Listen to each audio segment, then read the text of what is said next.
Hello, and a very warm welcome to Wonder Garden. There's a particular magic in the air this time of year, a sense of quiet anticipation. The soil is warming, the days are lengthening, and the promise of summer feels just within reach. It's the perfect moment to think about filling our gardens with colour, and there's no better way to do that than by sowing seeds. Today, I want to share with you a selection of my favourite, incredibly easy to grow flowers that will reward you with a magnificent display all summer long. It's a simple act, putting a seed in the ground, but it's one filled with hope and potential. Whether you're just starting your gardening journey, perhaps with a few pots on a balcony, or you're a seasoned gardener with years of experience under your belt, there's something here for you.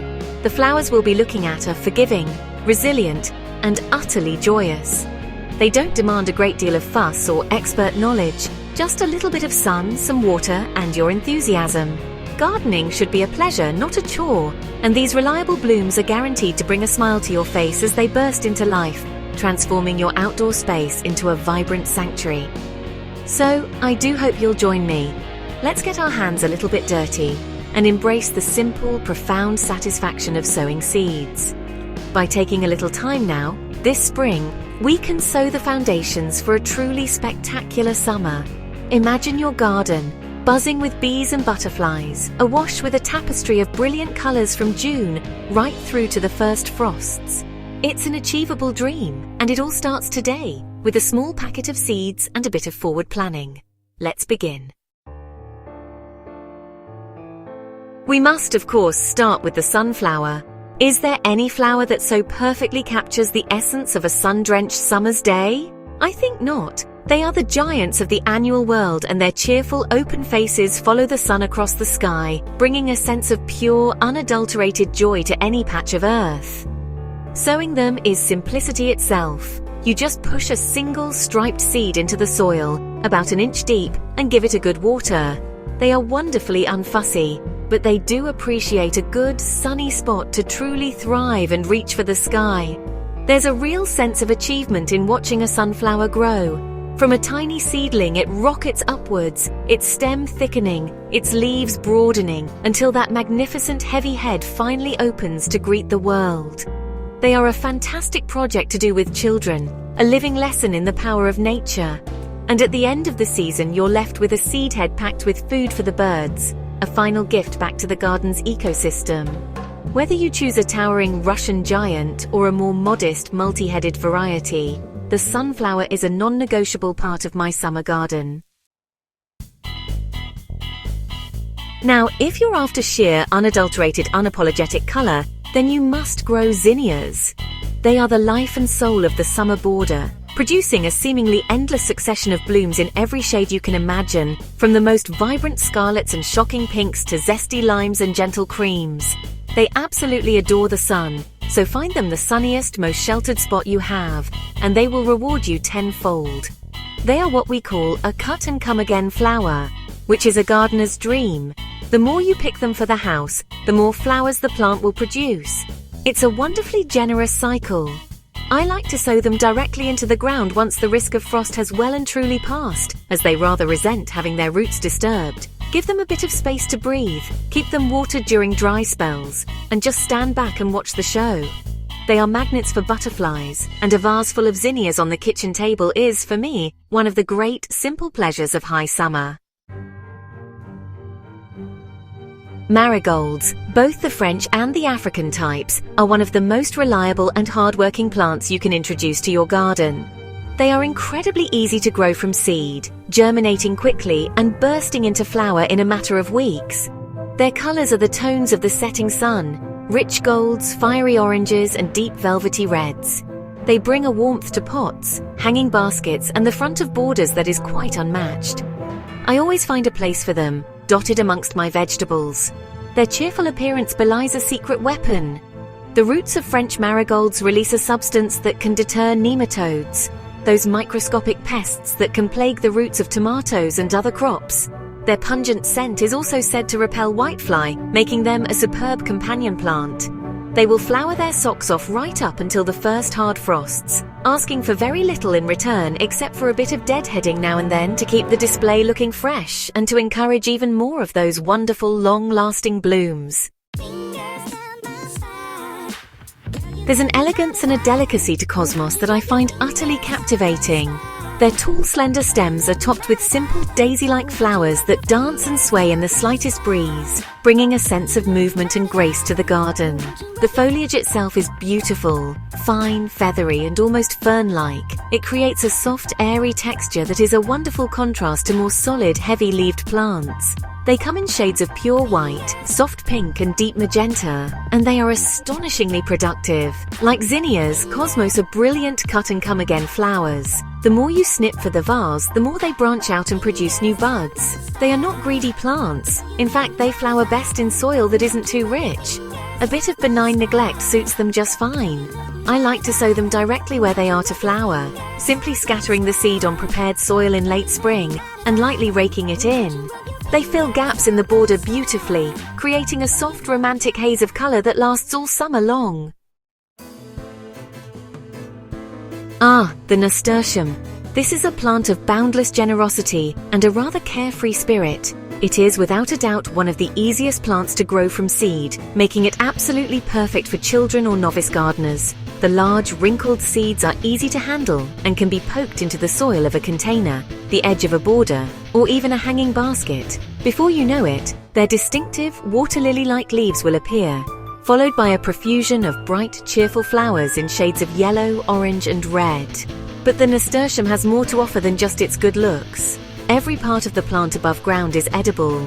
The leaves and flowers have a wonderful peppery taste, a bit like watercress, and are a fantastic addition to a summer salad. The unopened flower buds can even be pickled to make poor man's capers. Whether you choose a trailing variety to spill over the sides of a pot, or a more compact, bushy type for the border, the nasturtium will cheerfully fill any space you give it, asking for almost nothing in return. Not to be confused with the French or African marigolds we spoke of earlier, Calendula, or the pot marigold, is a wonderfully useful and cheerful plant in its own right. Its flowers are like little drops of sunshine in brilliant shades of orange and yellow, and they have been grown in cottage gardens for centuries. They are incredibly easy to sow directly into the soil in spring, and will often self-seed gently around the garden, popping up in unexpected places year after year, which I always find rather charming. Calendula is another plant that works hard for its place in the garden. The petals are edible and can be scattered over salads to add a splash of color, or used to give a golden hue to rice, much like saffron. For centuries it has been prized for its medicinal properties, often infused into oils and salves to soothe the skin. It's a pollinator magnet, always buzzing with hoverflies and bees, and it flowers for an incredibly long season if you keep deadheading. It's a simple, honest, and incredibly rewarding flower to grow. For me, the scent of sweet peas is the scent of an English summer. It's a fragrance that can, just transport you back in time. A sweet, heady perfume that is simply intoxicating. Growing them is a ritual I look forward to every single year. While you can sow them directly, I actually prefer to start them in deep pots or root trainers, since they have long tap roots that really appreciate the space. Giving them something to scramble up is essential. A wigwam of hazel sticks, a trellis, or even just some simple netting will do the trick. The key to a long season of sweet peas is the same as with many of these annuals. Pick, pick, and pick again. The moment you let a plant set seed, it thinks its job is done and will stop producing flowers. So you must be ruthless. Every few days go out and pick a small posy for the house. This act of harvesting encourages the plant to produce more and more of those beautiful frilly blooms, ensuring you have a continuous supply for weeks on end. The reward is a house filled with the most exquisite natural perfume imaginable.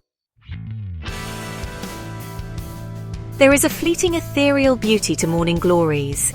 As their name suggests, they greet the dawn, unfurling their exquisite trumpet-shaped flowers to the morning sun, only to fade as the day progresses. But what they lack in longevity, they more than make up for in profusion and vigor. These are rampant climbers, perfect for quickly covering an unsightly fence, a garden arch, or a bare wall.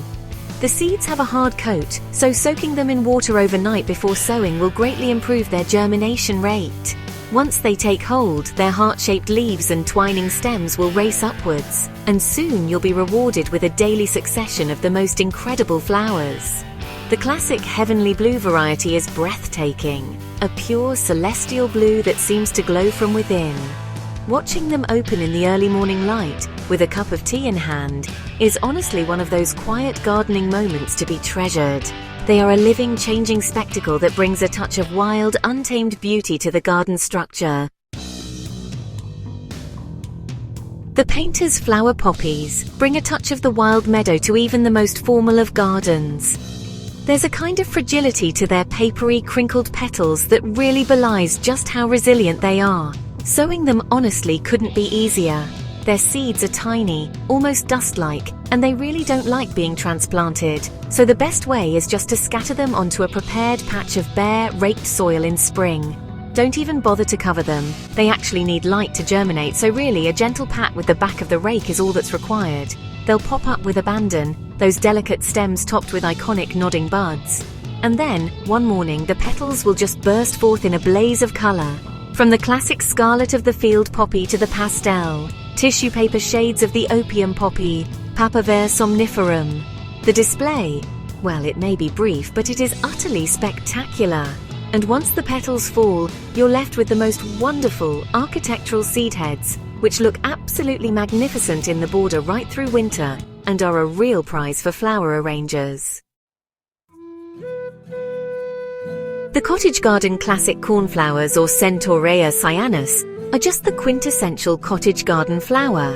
That intense sapphire blue is such a rare and precious color in the plant world, and it mixes so beautifully with other flowers in the border. Traditionally, you'd find them growing wild in cornfields, and they bring a lovely touch of nostalgia and rustic charm wherever they're planted. Like poppies, they're best sown directly where they're to grow, scattered thinly on the soil surface in spring for a summer display.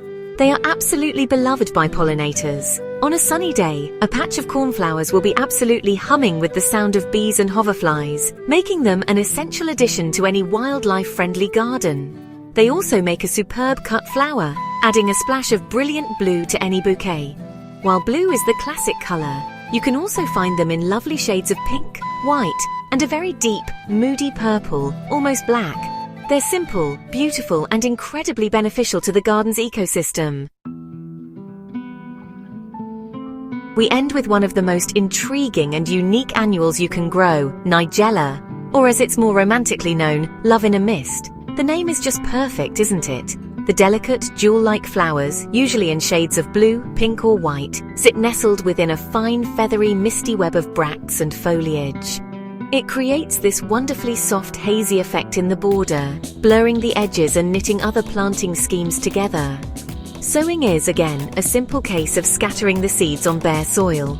But the beauty of Nigella doesn't end when the flowers fade. In their place, the plant produces the most extraordinary, inflated and striped seed pods. These are hugely decorative in their own right, looking stunning in the garden for weeks, and being highly sought after for dried flower arrangements. If you leave them on the plant, they will eventually dry and split, releasing their black seeds to sow themselves for next year's display. It's a plant that offers interest at every single stage of its life cycle, a true garden treasure. And so there we have it. 11 wonderful, reliable and utterly beautiful flowers that you can sow this spring for a summer filled with colour and life. From the towering joy of a sunflower to the delicate mystery of love in a mist. There is so much pleasure to be had from this simple act of gardening. I do hope this has inspired you to give some of them a try. There is nothing quite like watching something you have planted from a tiny seed grow and flourish. And it's a joy that is accessible to every single one of us, no matter the size of our space. Now, I would be fascinated to hear from you. What are your favourite easy-to-grow flowers? Are there any stalwarts that you return to year after year? Please do share your thoughts and experiences in the comments section below. It's always a pleasure to learn from one another and build this wonderful community of gardeners. It's a passion that connects us all, and sharing our successes and failures is how we all grow, both as gardeners and as people. Your garden is a personal story, and I'd love to hear a chapter of yours. If you've enjoyed our time together in the garden today, I'd be so grateful if you would consider liking this video and subscribing to the Wonder Garden channel. Don't forget to press the little notification bell too, so you won't miss our future adventures. There is always something new to do, to learn, and to enjoy in the garden. For now, I wish you the very best of luck with your spring sowing. May your seeds germinate, may your plants thrive, and may you have a truly colorful and blooming summer. Happy gardening!